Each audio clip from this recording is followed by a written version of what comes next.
make your way back to your seats this morning. Come on, come on. Y'all. Woo! Yes. Man.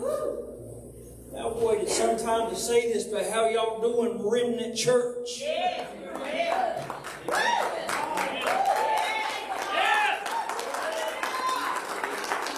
I say, how y'all doing?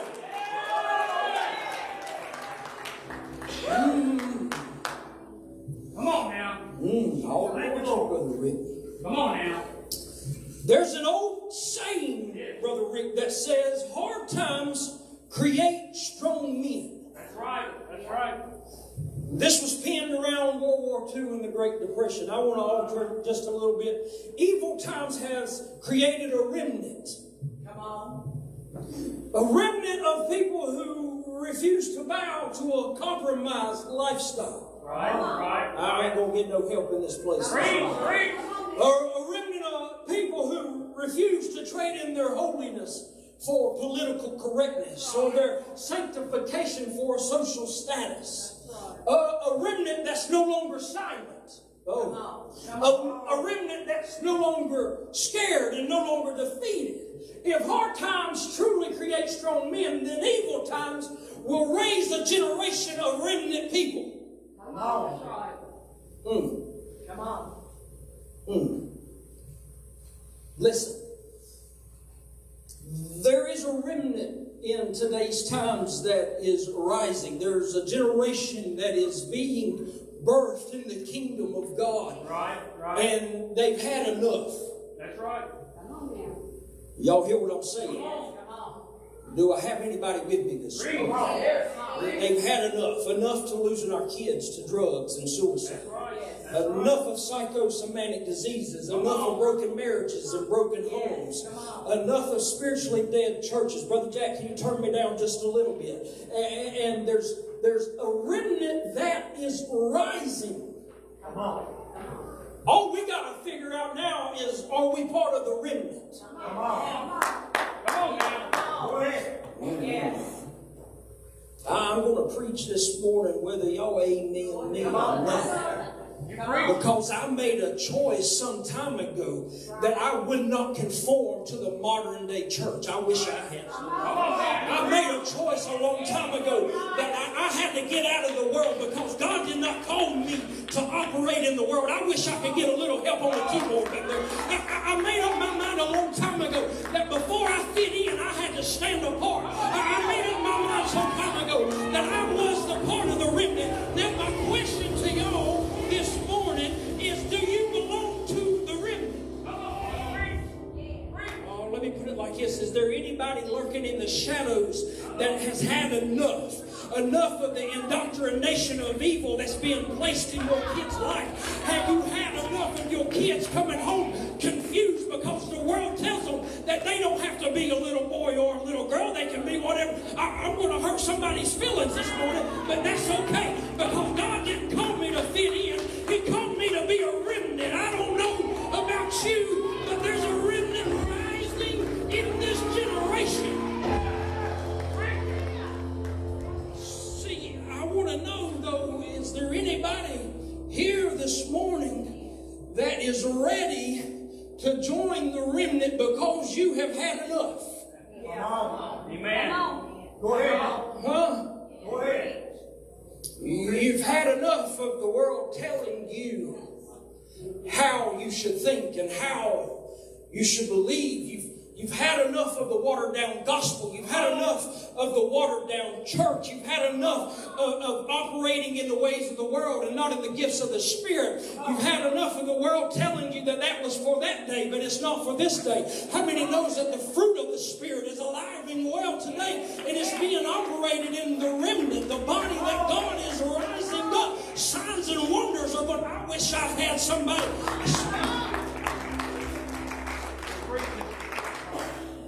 Is there anybody? Is there anybody this morning? Come on. Pastor Parsley preached a message one time. He said, I got to find me somebody. I got to find me a preacher, Crystal, that's not looking for a paycheck. I got to find me a preacher that's not looking to satisfy the politicians. I got to find me somebody that don't care if I step on your toes and upset you. This morning I'm coming to a church building and I'm looking for somebody that's ready to get with me this morning and say, we don't care if we make the whole world mad. We've got a calling. There's an agenda. God's placed a will in our lives. Pastor Jerry said, whether it hair lifts the devil or not, I've come to proclaim truth this morning. That's what the remnant does.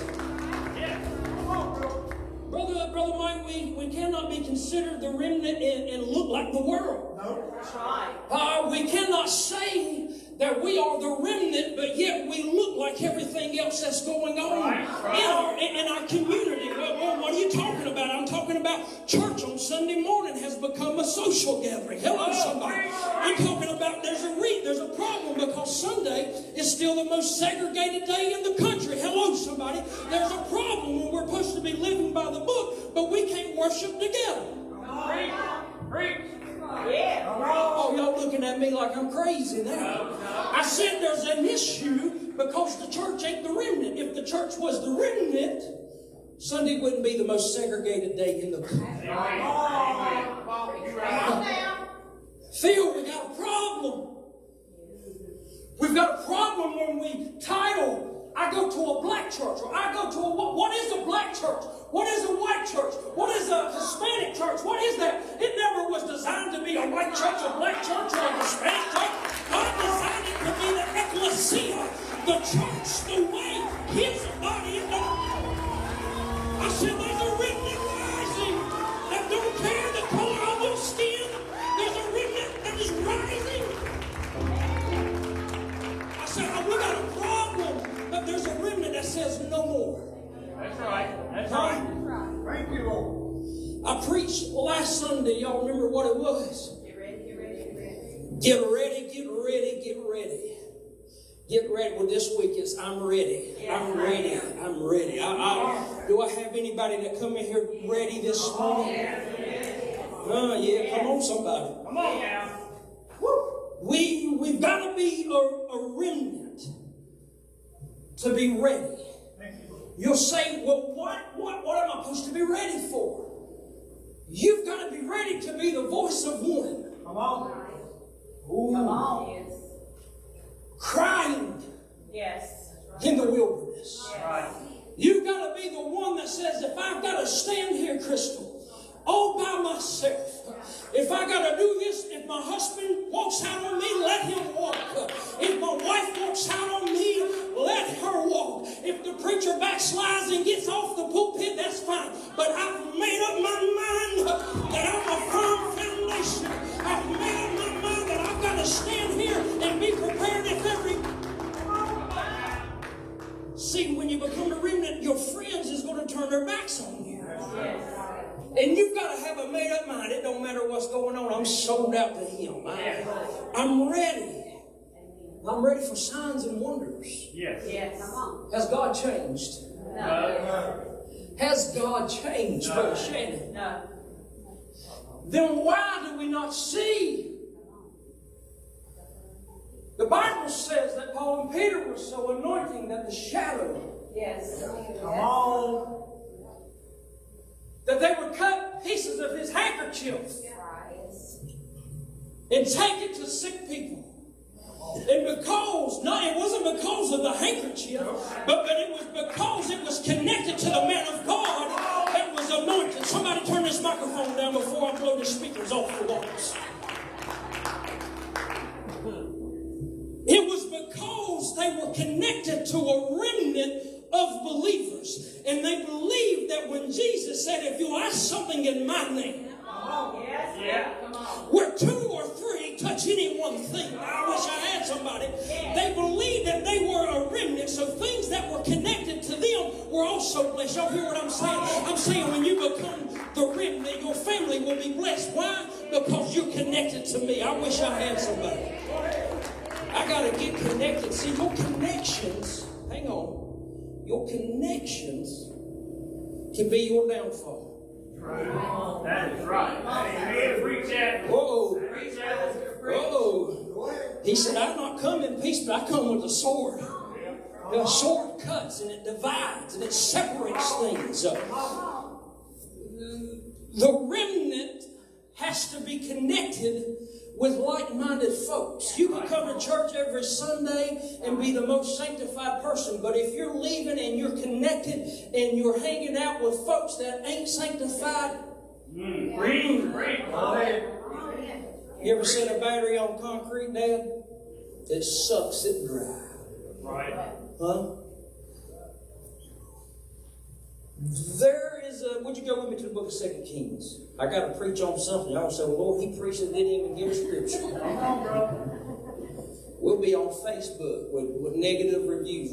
Hey, I'll talk to the camera. Review all you want, but this is a house of truth. That's right. Come on. 2 Kings in the 19th chapter. Amen, when you're there. Amen. See, I believe, Brother Mike, that the remnant is also very much a part of having a certain mindset. Yeah. Mindset it has a lot to do with how we operate and how we move and how we get things done. It's our mindset that we have. Oh, this thing's going crazy. Name of Jesus. Let's try that one. Turn Leanne's mic, please. The devil is...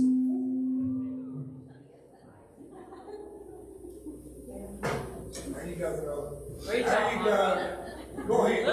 See, God gave me a big old mouth. Preach. And if he thinks that a microphone is going to slow me down, Paul didn't have no microphone when he began to preach. Peter didn't have no microphone when 3,000 gave their life back to God. I don't need no microphone. I don't need no microphone. Preach. The remnant is a mindset, brother Mike. Come on. That wherever these feet trod. Come on. Go ahead.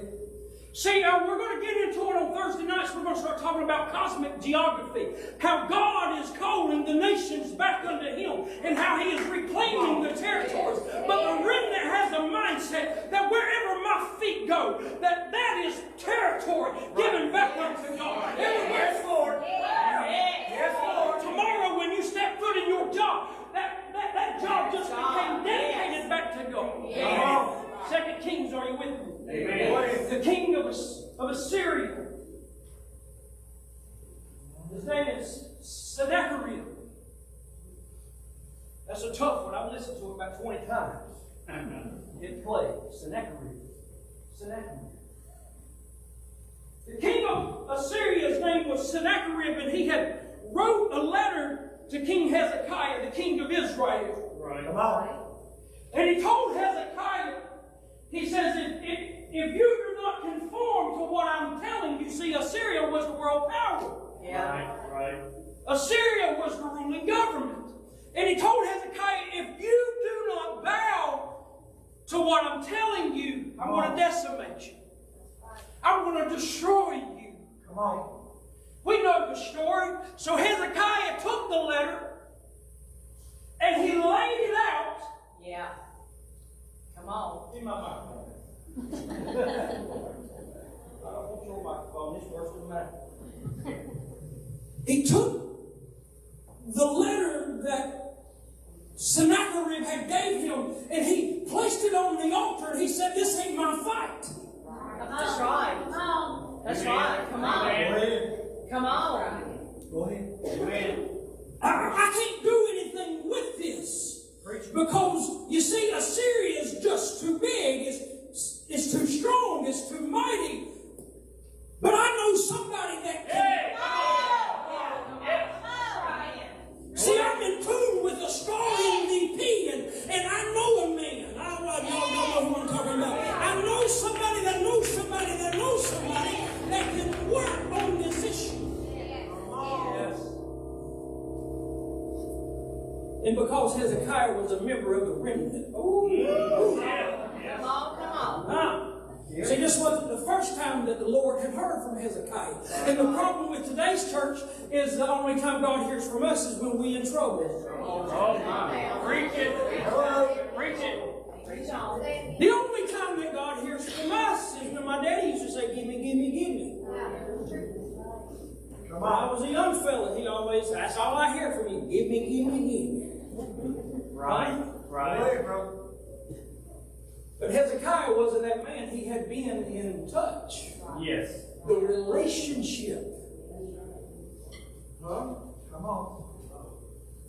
The relationship was strong, and he knew exactly who Hezekiah was when he showed up. Right. So he responds to Hezekiah. Yeah, y'all didn't get that. Yeah. Y'all sure y'all got that? Come on. I serve a God that responds. Yes. That's right. Yeah. No. I serve a God that responds. Look at somebody, high five somebody beside you and say, he's going to respond.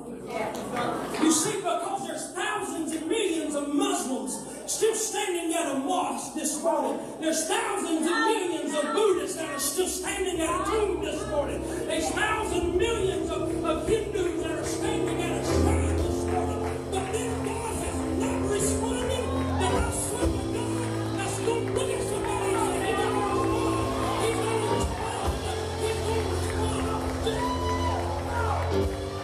That may not do it for you, but it does it for me. I serve a God that listens.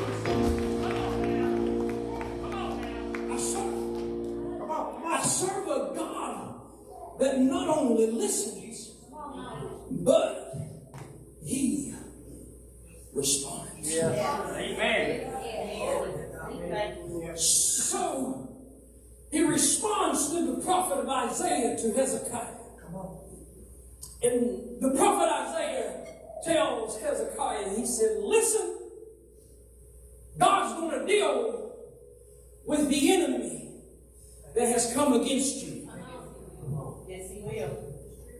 The Bible, Paul said that he's no respecter of person. So if he did it for Hezekiah, Go ahead. Come on, Pastor. if he delivered Jonah from the belly of the big fish, Yes. if he swung wide the prison doors for Paul and Silas, then he'll do it for you also. He will. I'm hung up. Look at somebody and say, he's going to respond. Right. Woo. He responded to Hezekiah through Isaiah, and he said, don't you worry, God's going to deal with the thing that's vexing you. Yes. Y'all need to remember that when you go home and that thing shows its ugly face back up to you, whether in your marriage or in your kids or in your workplace or in your job. You got to remember, God's going to, I wish I had somebody right now. Come on now. Oh yeah, God's going to respond. I've learned from Hezekiah this morning that the battle's not mine. Y'all remember Aunt Lassie? The battle's not mine, said little David. The battle's not yours this morning. I don't know why I'm doing this. I feel let's pick some things up. You don't even know where they come from. Use this hand. Maybe he said, God is going to deal with your issue. Right. And I like it because if I try to deal with my issue, Brother Layton, I'm messing up. Right. If I try to deal with my issue, I think I've got it, but in 5 years it shows itself back up. I thought I had dealt with it, but I really didn't deal with it. But when God begins to deal with my issue, he does not do things in part. He does them in whole. Do I got anybody this morning? And he said, Hezekiah, don't you worry about it. Why? Because God's fixing to move on your situation. Right. Are you with me in the book of 2 Kings? Amen. In the 19th chapter, verse number 29. Shout amen when you're there. Amen. I'm going to move quickly. Come on. Maybe. All right, preach. We're Pentecostal. Right. I love it because Paul said, finally, my brother, and he kept on writing, so I have the right to do it too. Come on. Amen. 19 and 29. He gives a warning to Sennacherib, but then he turns and he gives a promise Yeah. to Hezekiah. Yeah. Come on. He said, I'm going to deal with him But then he turned to Hezekiah and he said, but then I'm going to bless you. Amen. Yes. Amen. That's where I want to pick up. Here's what, after he tells Hezekiah, I'm going to deal with the enemy. Here's what he says. He says, and this shall be the sign for you this year. Eat what grows of itself, and in the second year what springs of the same. Then in the third year, sow and reap, and plant vineyards and eat the fruit. Yes. And the surviving remnant. Come on. Yes. Come on. Yes. Go ahead. Yes. Do I got anybody that's been through something this morning? Come on. Go ahead, bro. Huh? Do I got anybody that has been through something in this place? Come on. I swear.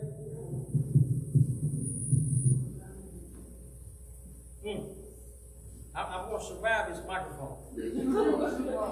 Come on now. Y'all watch me. I'm the remnant. Come on.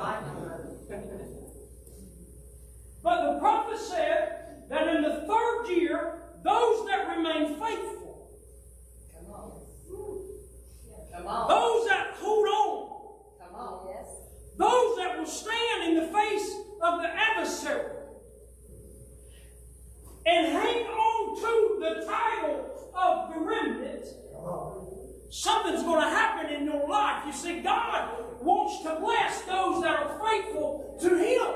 Yes. Are y'all with me now? Yes. Right. And the surviving remnant of the house of Judah shall again take root. Yes. Let's get it back. Let's get it back, Brother Andrew. Come on. Go ahead. Y'all got to listen now. Come on. Come at this thing, I'm about to pass out. And the surviving remnant of the house of Judah shall again take root downward. Yes. Come on. Come on. You know, roots that grow out and they grow on top of the ground, they're not strong. Come on. They're not strong. Nope. Brother Jack, would you mute all microphones that's on the stage, please, sir? Roots that grow on the riverbank and you see that they're sticking up out of the ground, they're weak, they're not strong because they do not run deep. But the word here says that the surviving remnant shall again take root downward. Yes. Go ahead. See, God's not called you to a weak place. That's right. He's not called you to a place where you're going to be half in and half out. He's not called you to be in a place where you're exposed all the time to the elements, because roots that grow on top of the ground, they're exposed to everything. But God says if you'll dig your roots deep. Come on. Yes. I like it because it says they shall again. I'm talking about to tell somebody your roots is fixing to start growing downward. And the Bible says that the fruit that you bear is going to be coming upward. I don't know about you, but I'm ready for God to grab me by the roots and begin to pull me down into a place of strength. I'm tired of weakness. I'm tired of compromise. Yes. Thank you, Lord. I'm going to try this one more time. Y'all pray for the microphone. When we let our roots run downward, Phyllis, it has, that's the action. That's the action. But there's also a reward. What is the reward? That our fruit. What is the fruit? The fruit is the blessings that are being manifested in my life. And the reason that they are manifesting themselves is because I have allowed my root system, the firm foundation, the doctrine in my life, the things that I believe, I'm bearing fruit because I'm planted in good ground.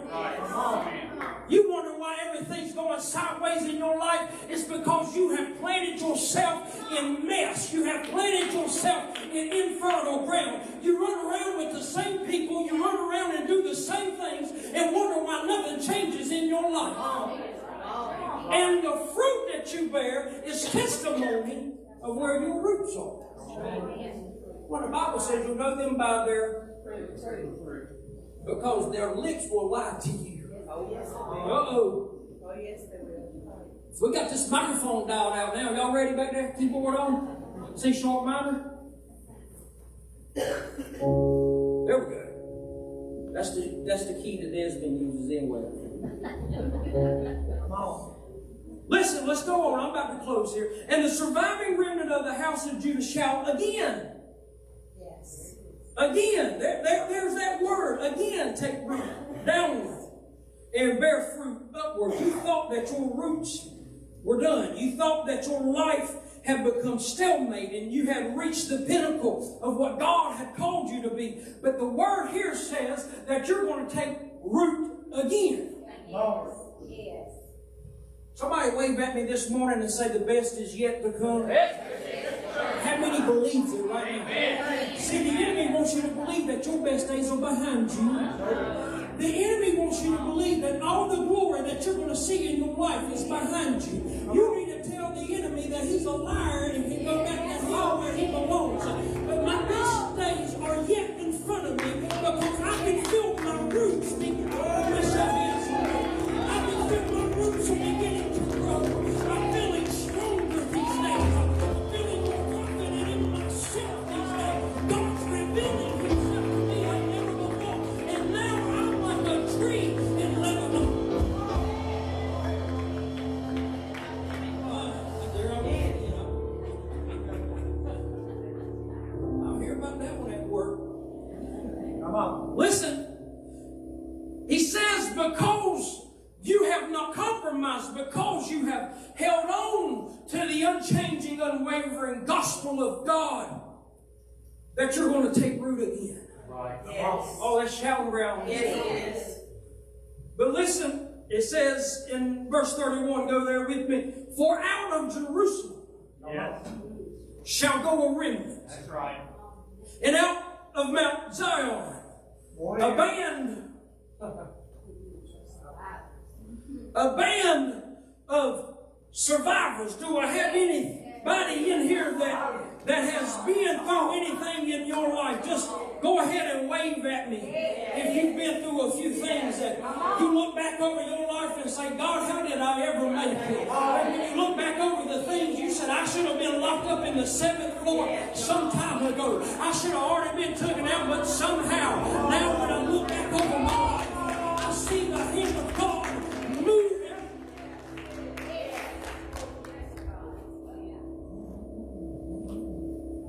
I like it, Desmond, because the Bible says that when the Hebrew boys come out of the fire, they didn't even... That's right. Come on. Come on. Amen. They didn't even smell like smoke. No, they did not. Fellas, you don't look like what you've been through. You know, I wish I had somebody. You know what? That thing that happened to me, I should look a whole lot worse, but I don't even smell like smoke. Why? Because he kept me every step of the way, around every bend and every corner. He kept me.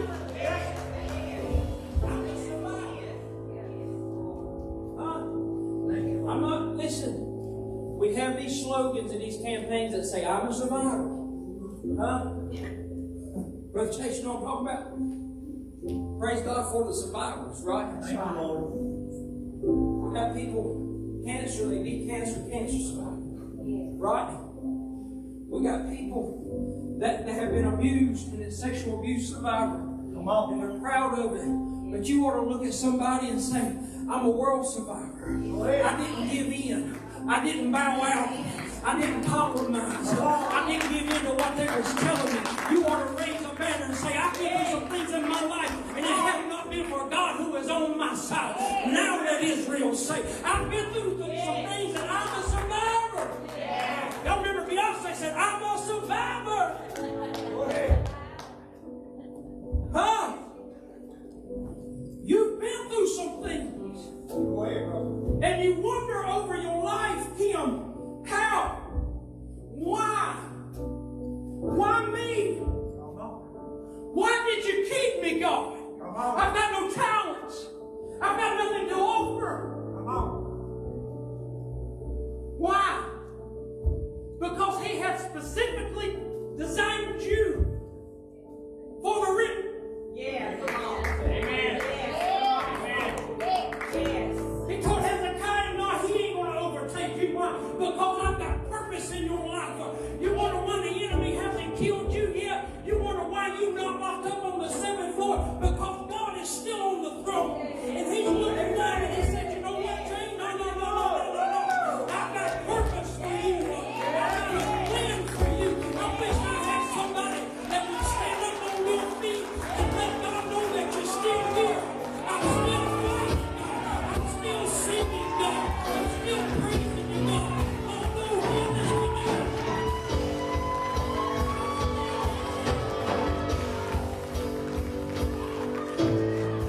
They said I wouldn't make it. They said that I'd be locked up, I'd be dead. I wish somebody would plant your feet this morning. Feel your roots starting to grow and let hell know you should have killed me when you had the chance.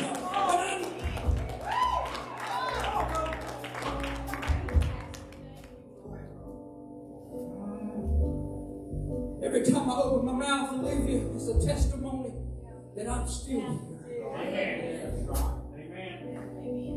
Feel maybe I didn't feel like praying this morning, but I'm still here. Still here. That's right. God didn't call me to surrender. He didn't call me to retreat. That's why the armor of God says nothing about back protection, because He's never called the saints to turn around. I may not be, I may be going through some things in my life, but I'm still here. I'm still sold out, God. I'm a survivor. Yes. Would you stand with me all over this place? Thank you, Jesus. For out of Jerusalem shall go a remnant, and out of Mount Zion a band of survivors. You ought to grab somebody by the shoulder and say, we made it. No, grab somebody like you've been through some hell in your life and look at them and say, we've made it. I don't know you, honey, but God's saying you made it. You didn't try and you wanted to take you out. You made it. Look at where you're at. I made it. Yes. This is what it says here in the script, in the text. It says the zeal of the Lord will do this.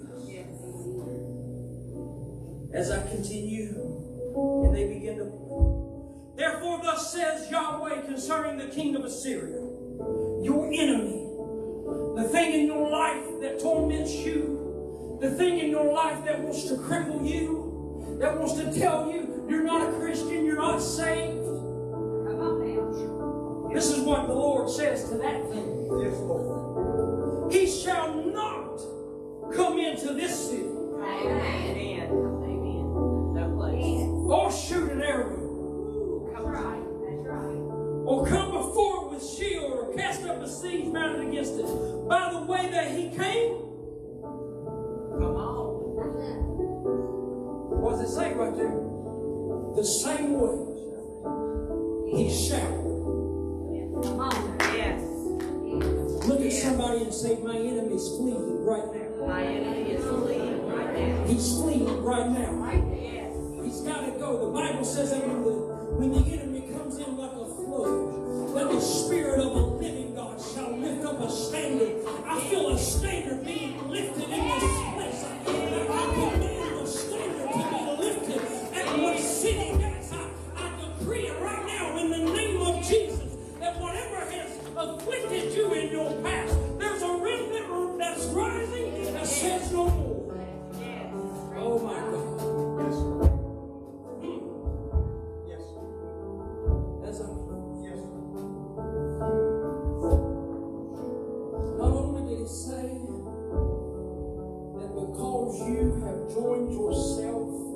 to a small group. A remnant means a people that have survived a disastrous event. You might think, well, what have we survived?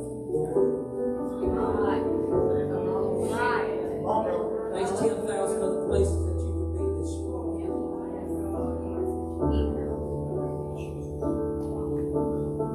The news would tell you this morning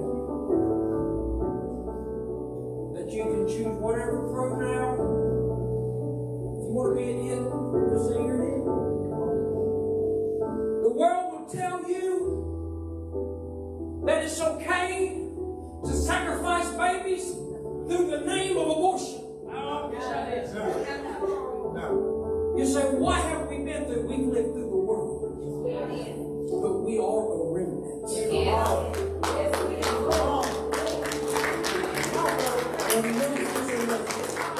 We've survived something. As we close, every head bowed and every eye closed.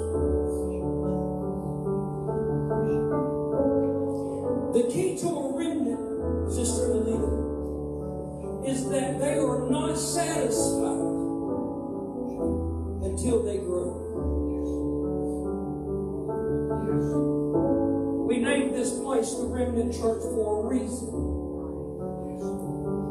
People will say, well, you changed the lights. You got different music.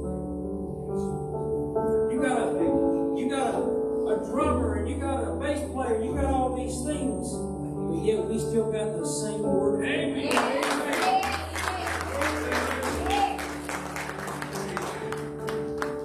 But Mike, in the book of Revelations, John the Elder, as he was writing to the church at Ephesus, he says, you did all these things right, and I commend you. But I have this one thing against you, that you left your first love. We here at the Remnant are dedicated. As I close, I know I've said that, but listen, we got three non-negotiables that we will do in this house. Number one, we're going to be a house of revival. Number two, we will breach the barriers of racism in this community. And number three, we will not be contained by these walls, but we will reach our community. But we will not be satisfied until we flood it. With head bowed and eye closed, if you want to join the remnant this morning, if you want to surrender your life to Christ, head bowed, eyes closed, saints be praying. If that's you this morning, you say, preacher, I'm tired of living the way that I've been living. The fruit that I bear is nasty fruit. It's sour fruit. It's not good for anything. But I want to bear good fruit. Would you come? Would you surrender this morning and give it all to Him? If you say, I don't want to come up here, would you just raise your hand with every eye closed, every head bowed? Praise God, there's one hand. If that's you this morning, you say, I'm tired of being a part of the world. I want to join the kingdom. There's two hands, praise God. Three hands, praise God. Four hands, praise God. My God. I want y'all to pray with me, everybody. Father, I thank you that you never forgot about me. In this day, I make allegiance to you and your Son. I believe that He died on a cross, and in 3 days, you raised Him again. I invite Him to come into my heart, to cleanse me, to wash me, and renew me.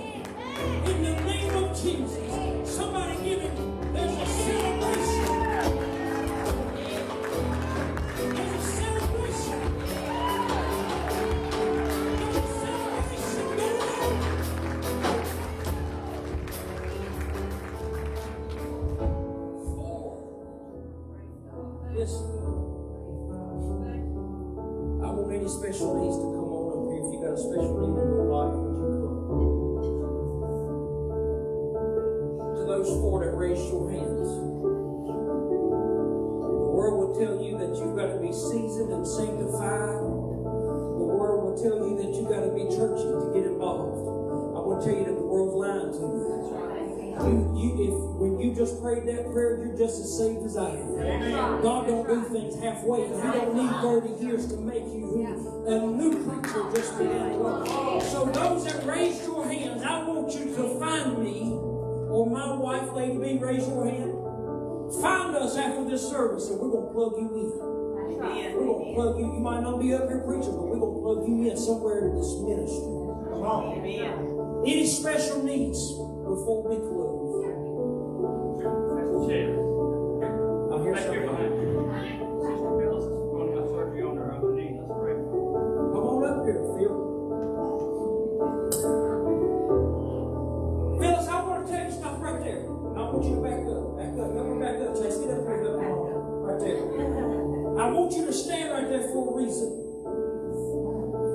Because Miss April Butler, our children's pastor, was in that back row and she thought she had a torn meniscus in her legs, what her doctors were saying. And they said, let's pray for Miss April. So when she was hobbling from the back to about right here, I said, let me meet her halfway. And we gathered around her as a remnant. And 2 hours later, she sent a text out on the family wall that said, I don't know, but I just felt a pop in my knee and it don't hurt me.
Somebody said, hey, you got the wrong microphone.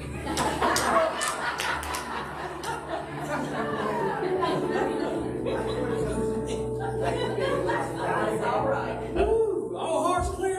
Hey, if you enjoyed the Remnant Church, would you just give me a hand?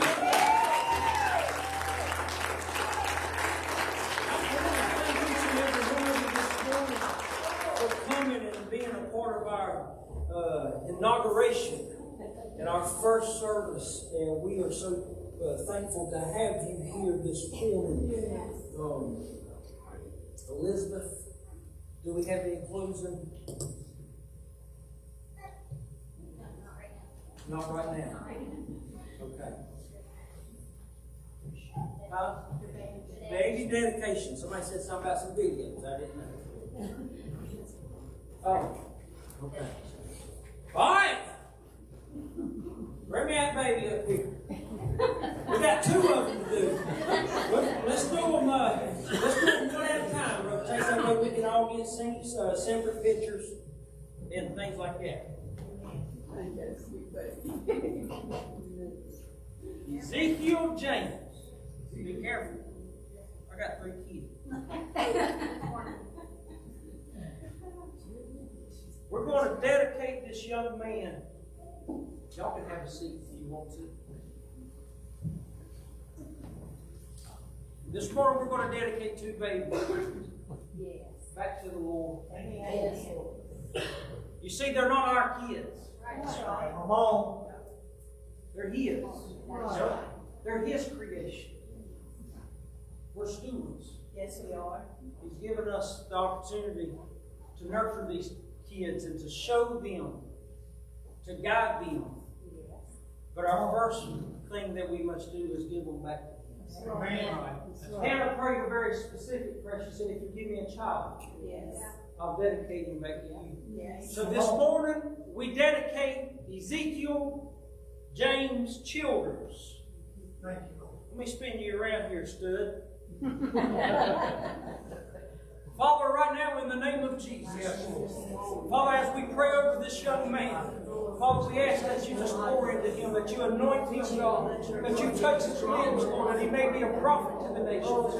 Father, and I just give him back right now to you, God. He is your child. We dedicate his life unto your service, Lord. May you keep him and guide him in all things that he does.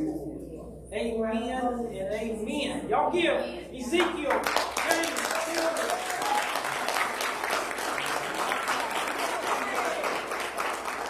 Come around, let's get a picture. Thank you. Oh, got to get him ready.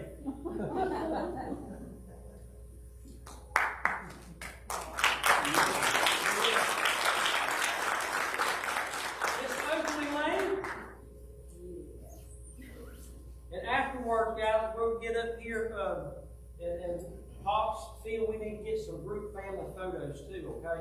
If we can make that happen when we're all done. All right. Now, if this little Jackson baby comes up on me, she does. Today we want to dedicate don't you do it. Let me fix it for help me out here. Today we want to dedicate Oakley Lane Jackson to the service of God. I pray that the Lord anoints her, that He touches her mind and her lips, that she sings praises to Him. Lord, Father, right now in the name of Jesus, we ask that you cover this young child in your blood, that you wash her, that you cleanse her, Lord. Father, right now we know that there's an assignment on her life, God, as the enemy's already tried to give her COVID and already tried to make her sick, God. Father, right now we rebuke the hand of the enemy off her life. Father, I pray right now that you anoint her beyond expectation, God. We give her back to you. She is yours, God. We give her to you. I pray that you cover her, that you love her, and that you remind her that you're never far away. Amen. In the name of Jesus we pray. Amen.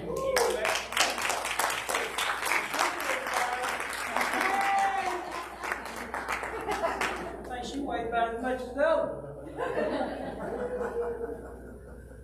Looks like you. All right, y'all give the Lord a hand.